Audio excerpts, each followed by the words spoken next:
Morning বন্ধুরা, কি করছো? তোমরা উঠে গেছো? তোমরা কি লাঞ্চ বক্স গুছিয়ে নিচ্ছ? আমি আমার মেয়ের লাঞ্চ বক্স গুছিয়ে নিচ্ছি। এই দেখো, ভাতগুলো আলাদা করে ঠান্ডা করে নিয়েছি।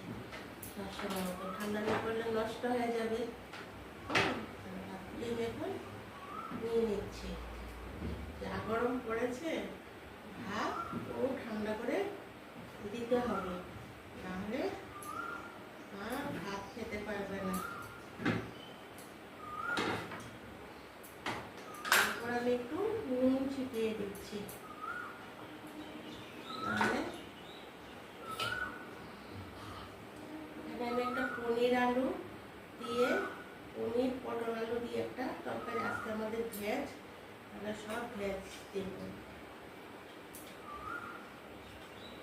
পনির আলু দিয়ে এই রেসিপিটা আমি আবার দিয়েছি সবাইকে। আর এখানে আগে থেকে দিয়ে রেখেছি সয়াবিন আলু দিয়ে, ভালোবাসে খেতে। পনিরটাও খেতে খেতে ওরা ভালো লাগে না। আর এটা দিয়েছি টমেটো দিয়ে ডাল,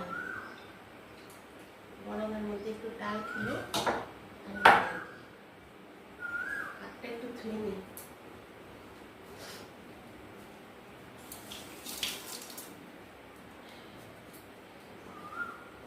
তো আমার দেওয়া হয়ে গেছে।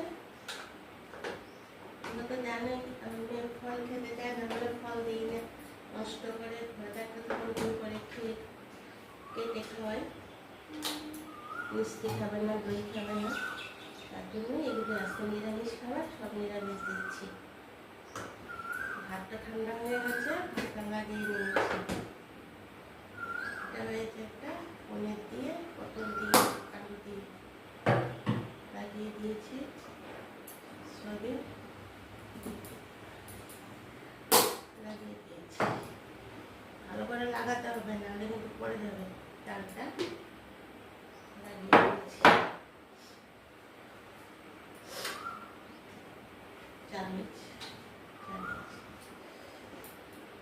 বন্ধুরা, দেখতে দেখতে তোমরা আমাকে একটু সাবস্ক্রাইব করে দাও, তাহলে তো আমি একটু এগোতে পারবো। সাবস্ক্রাইব না করলে তো আর এগোতে পারবো না, প্লিজ।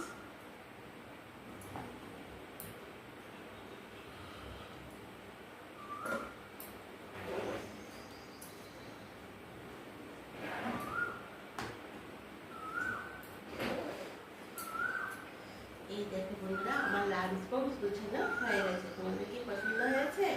আর তোমরা যদি